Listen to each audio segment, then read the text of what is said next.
really appreciate you guys are following us and following what we're doing here on the ranch. We would just like to say thank you for those who have donated and are also looking at our Amazon Smile. You can always check that out. It'll also be in the post here if you would like to donate to us, because all that money is going into animal care.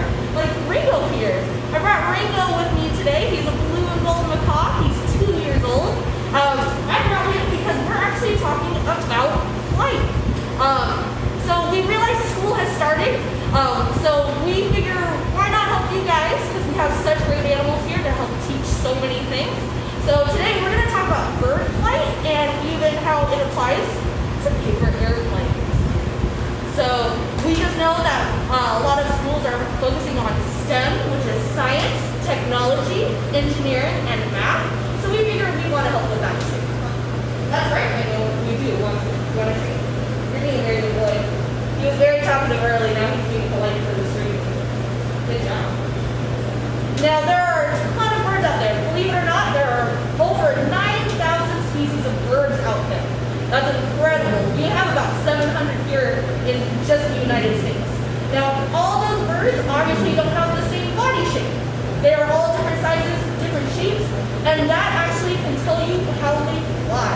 There are several different wing types that show you how they fly, how they get food, how they transport themselves around the world. It's pretty amazing. So I'm going to talk about 4 major types, and it kind of correlates to the ones that I made here on the table of these paper airplanes right here. So the first one, I guess I'll do the general wing. They call it an elliptical wing. It's kind of the jack of all trades. It's a very general wing. It does everything really well. It just doesn't specialize in anything.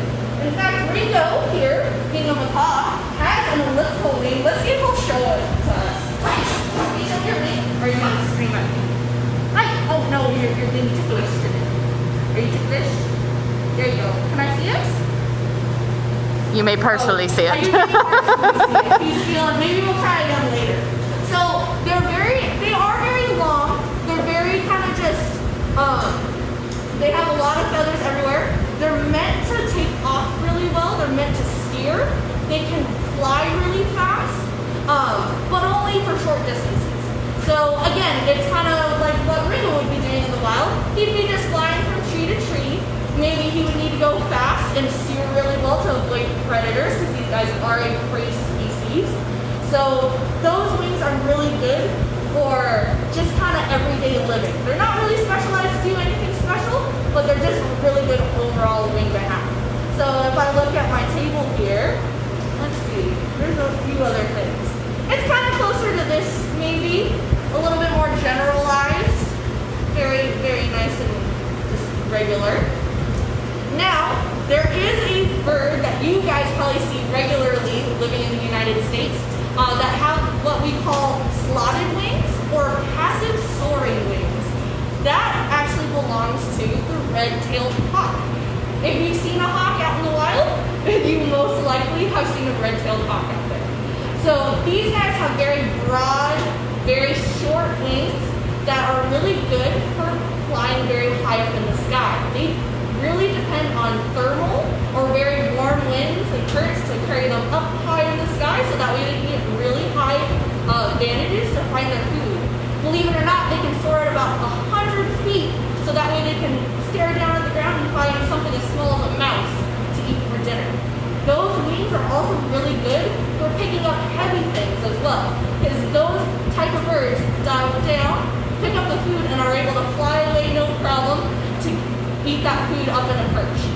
Really, another good example of a passive soaring wing is a bald eagle. And those birds definitely fly down and get fish from the river, and they fly off, and they can be pretty big. So these guys are pretty impressive. I would say this is kind of like a slotted wing because it's very broad and very shorter. Probably better for gliding up higher in the sky. So it's very cool. Now, there is also called something an active soaring wing. Now those are for birds that have to fly very, very far distances. The best example of that are albatrosses. They fly over the sea for possibly days without landing in the water. So they need very long, very very slender wings. They have, there's a species of albatross out there that have a wingspan of 11 feet. That's right. Yes, I know. 11 feet long, so that way they have nice thin wings. That's so that way they're very efficient. They create very low drag, and they really depend on wind current. So they can keep their wings out, and they don't need to flap because they just have such efficient wings. Again, these guys don't have to really go down to the ground at all. They only really go down to the water to get food every once in a while. Otherwise, they're pretty much flying over the sea the whole time. So I liken that to this. Very sleek, very long. So maybe try for a bit longer of a airplane. And then the last one that we're talking about is called the delta wing. It's meant for high speeds. The best example are peregrine falcons. They have kind of similar to albatrosses, but just a little smaller. They're more triangle shaped. So that way, they can tuck them in very well, and they are very good for high speeds. Those birds are known to dive at their prey at about 200 miles per hour, and those wings just do a very good job streamlining them and flapping, so that way they can get that prey really easily. If you look up on Facebook, I think bird chat's gonna happen soon. Bird chat will be in 5 minutes. Ask a keeper near you for location. We like talking about birds here. So those birds are, so those very strong flyers. If you look up on Facebook and watch peregrine falcons hunt, it's very impressive to see how fast they fly and how fast they dive. So after I've talked about birds for a little bit, maybe now you can look up some paper airplanes you want to try mimic some of the birds that I've mentioned, some of the wing types I've mentioned. There are websites posted on this post. I'll post them on the post a little later. They're on the event page right now. They're gonna be there eventually. That you can try at home. I know I looked up some, so that way I could try some of my own. I see that we have a question. Yep, it's from Caitlin up in Reno. Caitlin, hi! A lot of pet bird owners clip their birds' wings. What does that actually mean? How does it affect their flight, and does it hurt them? So, Caitlin asked a great question. People like to clip their birds' wings when they're pets. And that is good for safety, because sometimes, like Ringo here, he does know how to fly, but sometimes he doesn't know how to land or steer very well, so he could end up in a not so great place. So when they cut or clip the feathers, they're clipping the primary feathers, which are the main feathers on their wing. Hi, I don't want you to step up, I want to see your wing. Yeah, that one. Nice. He's like, no, I'm not going to show it to you. It's the main feathers that carry their weight when they fly. So they just clip them a little bit, and it's just like clipping your own hair. It doesn't hurt them whatsoever. But we do recommend that you get advice from a veterinarian, so that way they are clipped correctly, so that way you don't damage their feathers intentionally. It's just a great way to make sure that they stay safe when they're at home. There's another question. Do we clip our birds' wings? We do not. Unfortunately, some of our birds had their wings clipped badly enough that they don't really grow back effectively. Ringo here does not have clipped wings. That's why Ringo here has a very fancy harness on right now. Because, like I said, he does know how to fly, but he doesn't know how to fly well. So we just want to make sure that he's not going to end up in a scary situation like in a lion enclosure. So that's why he's wearing the harness today. Awesome. Any other questions before I show how to fold a paper airplane? Awesome. Hello, Michelle from Calgary, Canada. Alright, so I'll show you how to fold this paper airplane right here. It's very easy. Please feel free again to look at diagrams that we post and even look up your own posts. You can even design them a little special and maybe draw on them, make it cool. I think we have another question coming up. Do you have to use specific paper? No, I just use simple printing paper that you can find at home. I think everybody's got that because everybody's doing distance learning at home using their printer paper. We recommend this over maybe something a little flimsier. Another question? And then we want to say thank you to Angie for your donation. We greatly appreciate it. Thank you so much. We all appreciate you guys helping us out during these tough times. We really enjoy that you guys want to help us out so much. So, if you just take a sheet of paper that you get from your printer, you want to start out by just folding it in half. And when you are folding these, make sure you're doing nice, clean folds and make them nice and crisp so that way they end up looking really nice. So go ahead and open that back up. Now you're going to flip it over. And you're going to take the two top corners here and just fold them towards that center fold that you've already made. So go ahead and do that. Maybe.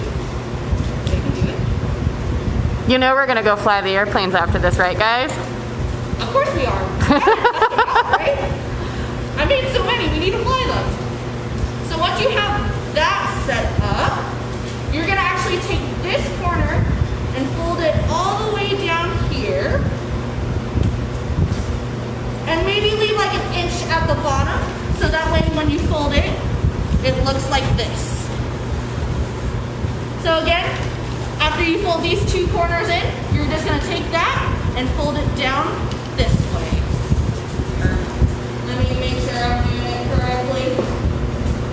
So you're not a paper airplane professional? I'm not a paper airplane aficionado.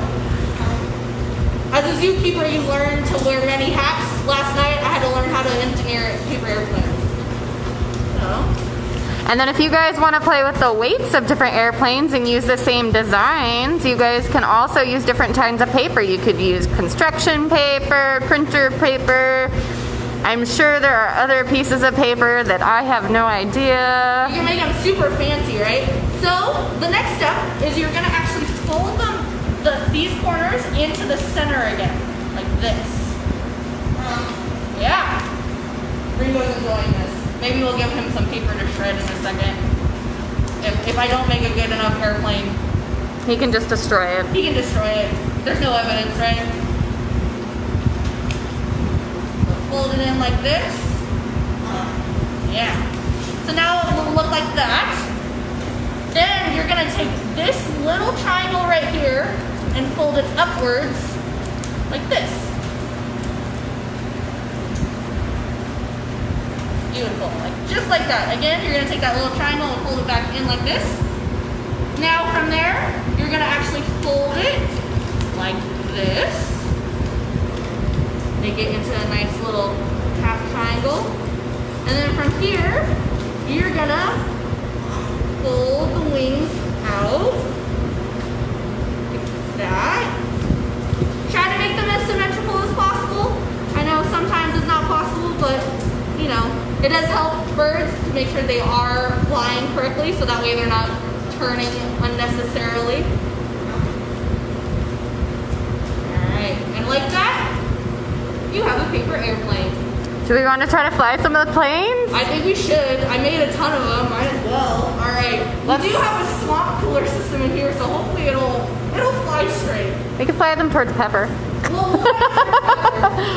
We'll see. Oh yeah, Chili's over here too, watching us a little bit. So we have a ton to try out. Alright. Ringo's gonna judge this. Okay. He's obviously the bird, he knows how to. Hopefully it doesn't startle us. Oh, hopefully.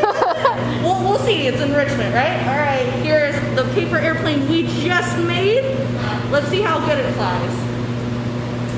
Oh, that's not bad. That's not bad. I'm pretty proud of that, actually. Again, there's wind current. That's what I'm going to blame it on if it doesn't go well. All right, and then what kind of bird was this one like? I'm going to liken this to the albatross with the very long, slender wings that are meant to soar for a long time. So maybe this wind current will help it go far. Yeah, look, see? Now Ringo's showing it. He's like, I can fly. I can fly. All right, let's try it, Ringo. Eh? Okay. I'm going to blame that on the wind current. All right. Try this one. Yeah, what's happening, Ringo? He's like, this is crazy. So I liken this to the hawk or the passive soaring birds that have very broad wings. We'll see how this one flies next. Alright, let's go ahead. They like that chair for some reason. It's It's the air conditioning on the ceiling. That's what I'm blaming it on. And then this one's very, very fancy. We didn't liken this to a bird because no, there's any birds like this out there too much. So if you want to try out a fancier airplane, please feel free. We'd love to see it in the comments if you make a really fancy design. If you guys fly your planes too, show us videos. Yeah, We would love to see it. We would love to see it. Hopefully it'll go better than mine. Alright, let's try the really fancy one. That one did not go very far. I say the first one was the best one. It was a very general wing like Ringo has. What do you think, Ringo? Did you like the planes? He's like, He's like, I don't know what's happening. Hey, you like this? No. You're gonna just fight it? That's fine too. Alright guys, well thank you so much for tuning into this streaming safari. This is going to be the new schedule. We are going to do streaming safaris on Saturdays at 11:30. Again, we're going to focus on STEM for our students out there that need some help with science, technology, engineering, and math. So please feel free to join us and also look back at our past posts because we love when you guys enjoy your stuff. Again, if you would love to donate, you can donate in the comments below or just on our Facebook page in general, and we do have Amazon Smile. Again, guys, thank you so much for tuning in. We'll see you next week. Bye.